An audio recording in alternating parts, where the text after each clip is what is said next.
Hello mga kanegosyo, mga kakusina, welcome back po ulit sa aking YouTube channel.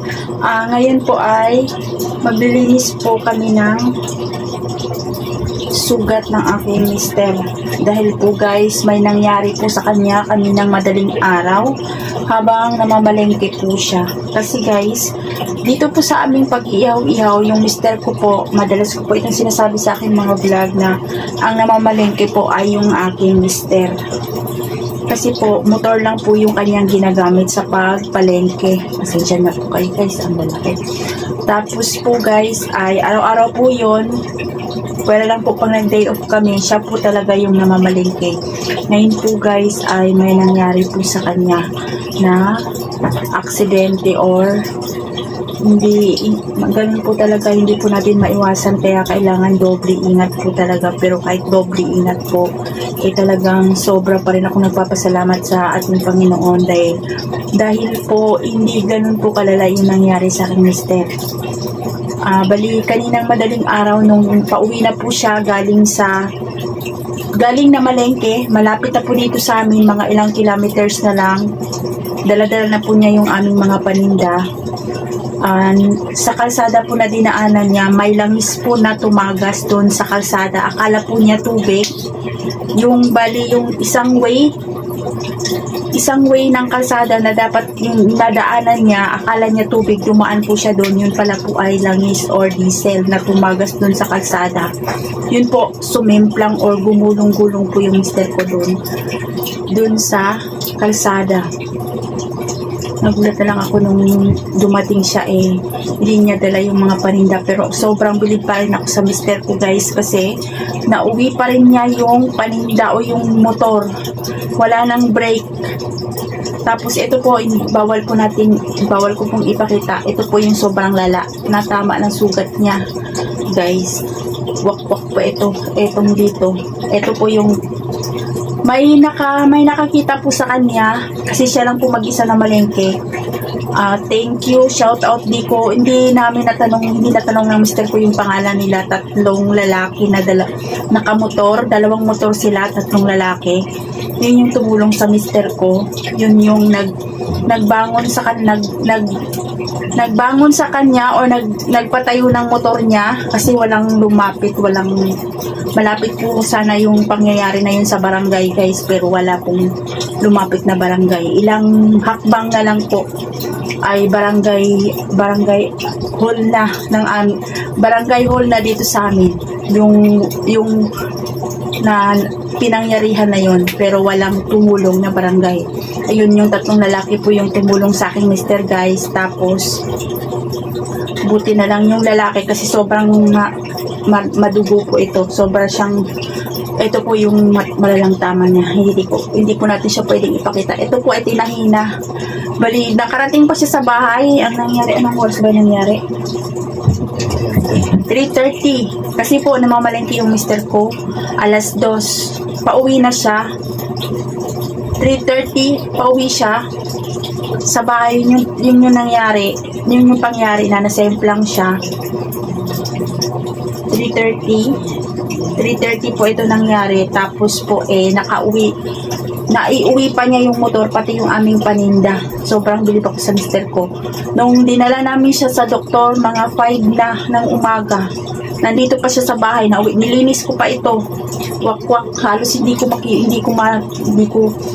ko siya matignan guys. Yung anak ko yung konting mga galos-galos lang niya, ito lang Ito lang yung kaya kong nililinisin. Ito may galos pa siya dito. Ayan lang yung kaya kong nilinis, pero ito hindi ko siya matignan. Parang nanginginig yung aking laman pag nakita ko ito. Tapos dinala namin sa doktor. Sa public lang guys, sa government lang. Kasi wala po tayong budget sa yun. Tinahi lang siya, tapos pinagalitan pa siya ng doktor. Bakit ganong oras lang daw namin siya dinala? Nagulat yung doktor. Sabi ng doktor, buti kinaya pa daw niya na iuwi yung motor at maiwi yung aming mga paninda. Kasi guys, nag-day off kami kahapon, kaya yun, pilit talaga namin magtinda. Etong makulit kong mister, talagang hindi pwedeng Apat kami, ay tatlo kami, yung dalawa kong anak, yun yung kami yung tulong-tulong sa pagtitinda, pero hindi talaga siya maiwasang tumutulong talaga. Kasi parang pag nakahiga daw siya kasi sabi namin ipahinga kasi bagong tahi po ito guys. Hinahi siya ng 6 na tahi. Nakukonsensya daw siya na hindi siya makatulong sa amin habang kami ay nagtatrabaho. Napakabait na aking mister guys. Ayan, ito po siya. Ngayon po ay lilinisin natin. Hindi ko na po siya ipakita sa inyo yung kasi bawal po siguro. Ayan, yung ano lang, ito naka-plaster siya. Ayan, ayan yung tama ng mister ko. Ito pong dito sa ulo, dapat talaga yung helmet niya guys, yung pinaka anong tawag mo? Yung takip dito, kasi half face lang po yung kanyang helmet. Buti bumaba yung pinaka salamin dito sa harap. Yun yung parang sa Bisaya ang tawag nun, nagbagnos or parang yung kasi gumulong siya guys na lumipad siya, nakaano siya sa motor.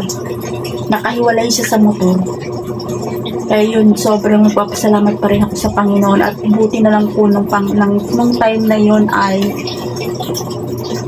yun guys ay wala siyang kasalubong, ay walang dumaan na sasakyan kasi kung merong dumaan na sasakyan sigurado talaga guys kung may dumaan na sasakyan kasi lumipad siya dun sa kabilang way, hindi ba two way po, papauwi siya tapos lumipad siya dun sa kabilang daan, sa kabilang linya, dun siya tumilapon. Buti na lang walang sasakyan at sobrang napakabait nung tatlong mama na hindi namin nakilala, napakabuti. Marami pa rin talagang good Samaritan. Yun yung tumulong sa akin mister, tapos nagbigay kasi wala siyang, ito lang talaga, wala siyang panyo, sobrang madugo ito. Binigay ng mama, shout out po sa inyo sir, yung panyo niya na kulay, yung malaking panyo na parang turban, yun yung tinali ng mister ko dito para maampat lang yung pagdugo or matigil yung pagdudugo. And guys, sobra pa rin kami nagpapasalamat dahil yun lang ang tinamo ng aking mister. Meron din dito. Tapos guys, may kwento ko rin sa inyo. Nung pumunta pala sila sa hospital na yon, dito sa amin sa Quezon City, naabutan din niya na disgrasya kasi nangyari po sa mister ko alas 3:30. Bali naabutan din po niya yung nagpa-hospital doon, na disgrasya din doon mismo sa kalsada na yun dahil doon sa langis na yun. Nangyari po, angkas driver po siya. Nangyari po alas 11 ng gabi nangyari sa kanya. Ang nangyari po dun sa mama na yun, mas malala kaysa dito sa mister ko. Kasi ito po, basag po, anong tawag nila? Yung ulo niya, na warak, parang ang laki ng tama dito sa ulo niya. Tapos nirefer siya sa ibang ospital dahil kailangan niya magpa-CT scan. Kaya buti na lang po talaga yung mister ko, ito lang yung tama niya. Then guys, namaga ito, tapos ito pa may konting tama pa dito sa tubos. Tapos ayun lang. Ayan guys, kaya talagang kailangan natin ng doble ingat. Hindi pa. Lupitin mo to, bilang ka. Kailangan natin linisin kasi po, hindi na iwasan talagang magtulong-tulong yung aking mister doon sa sabi ko hindi siya pwedeng tumulong. Ayan, makulit talaga. Kaya yan, kanina dito, yan, madumi na yung plastero kasi nag-ano siya doon sa pag-ihaw-ihaw, hindi niya talaga maiwasan. Sabi ko hindi pwede kasi sariwa pa yung tahi, baka biglang yung bumiak yung tahi. Ayan guys, so hindi ko na lipat ka dito. Ayan po, ayan siya. Hindi ko na maipapakita sa inyo, pero thanks God talaga, sobra ako nagpapasalamat sa Panginoon dahil ito lang po talaga yung nangyayari. Hindi talaga maiwasan yung disgrasya kahit ano man, basta kung talagang disgrasya na ang aabot sa iyo, kailangan talagang magdasal muna tayo bago pagkagising sa umaga, guys. Panalangin lang talaga, dasal, kasi Kahit naman hindi ka nagdadrive, kung abutin ka talaga ng disgrasya, talagang kung hanggang doon lang talaga, wala tayo talaga magagawa. At Panginoon lang talaga yung nakakaalam sa buhay natin. Kaya kailangan tayong laging pasalamat, guys. At ayan, in-update ko lang po kayo sa pangyayari ngayong araw na ito. February 13. Ayan, February 13, guys. Kahapon, February 13. Diba? February 13, kanina madaling araw.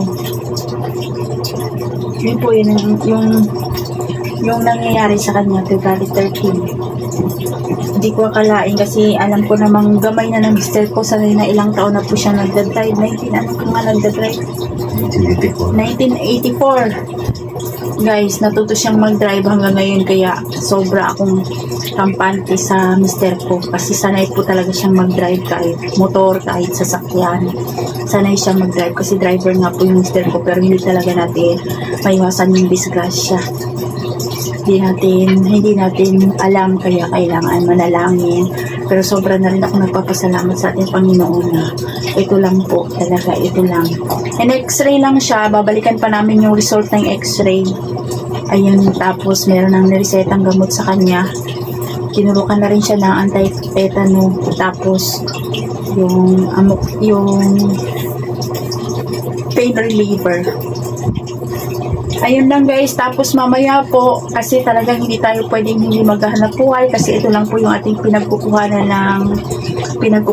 ng pang-araw-araw ng aming pangangailangan. Ito yung aming bread and butter. Kaya kami ng aking bunso, yung anak kong lalaki, kaming dalawa mamaya yung mamamalingke. Tapos hindi pwedeng muna, kahit pahinga muna yung aking mister. Makulit talaga, guys. Gusto niya sumama pero hindi pwede. Kaya, yun, mamaya, tingnan natin kung makapag-vlog tayo habang namamalengke kami ng aking bunso kasi hindi na ako nasanay, guys, na ako yung namamalengke mula nung nag-resign yung mister ko sa trabaho at kami yung magkatuwang sa pag-ihaw-ihaw. Hindi na ako sumasama sa kanya sa pagpapalengke, pero na lang kung yung medyo noche, yung mga December, yun, mga halimbawa Pasko or New Year, yun, sumasama ako kasi marami kami pinapamili, pero pag ordinary days, hindi ako sumasama sa pagpapalengke. Yan, guys, hanggang dito lang po ang video ko at ulitin ko, sobra-sobra akong nagpapasalamat sa ating Panginoon dahil kahit inabot man tayo ng disgrasya kasi talagang ganun talaga ang buhay, guys, may ups and down, pero sobra pa rin kami nagpapasalamat at ito lang yung inabot ng stress ko. Eh, ito lang, guys, ang magao siya. Ayan yung pero ito talaga yung pinakalala. Ito yung pinakalala, pero kahit pa paano nagalaw-galaw naman siya. Sinanong nga siya ng doktor kung magalaw-galaw. Wala namang kasi nagagalaw naman niya. Kumbaga talagang ito lang yung nahihiwa o yung pinaka malalang na sa balat niya, sa disgrasya niya. Yan lang. Yan lang po, guys, yung update ko sa araw na ito. Maraming salamat po sa inyong panonood. And ayan, guys, please like, share, and subscribe. At pakipindot na rin po yung ating notification bell dyan sa baba. Para ma-update po kayo sa lahat ng video na aking gagawin. Yun po, guys. Tapos, and nawa boy, hindi po may skip yung ads, guys. Maraming salamat po sa inyong lahat and sobra ko pong na-appreciate kayong lahat na nagsuporta at nanonood sa aking mga video at hindi nag-skip ng aking ads. 11,000 subscribers na po ako, guys. Sobrang thank you sa inyo. Maraming salamat po kahit po sobrang pagod. Pinipilit ko pa rin pong mag-vlog kasi kahit pa paano po ay nakakatulong po ang hindi nyo pag-skip pag hindi nyo pag-skip ng ads sa aking mga video. Thank you, guys. God bless po sa ating lahat and keep safe po sa ating lahat. Nawa po ay pagpapalain po tayo ng ating Panginoon higit sa lahat sa ating pagninegosyo, guys. Tuloy lang at laban lang tayo sa buhay. Thank you and bye. Bye ka. Bye. Yung aking mister, ayan. Bye. And nature na aking mister. Thank you.